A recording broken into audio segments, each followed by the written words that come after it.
Here's how to safely turn on your propane fire pit at our property at Casa Blanca. Open the propane tank door and turn the valve counterclockwise. Then press and hold the ignition button, and while holding the ignition button, slowly turn the control dial to the light position. It could take a few times, so please be patient. You should hear a click and see the flame ignite.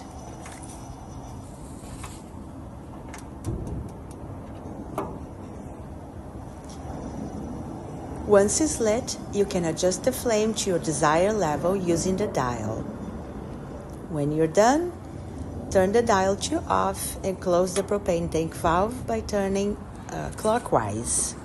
Always make sure the fire pit is fully out before leaving it unattended.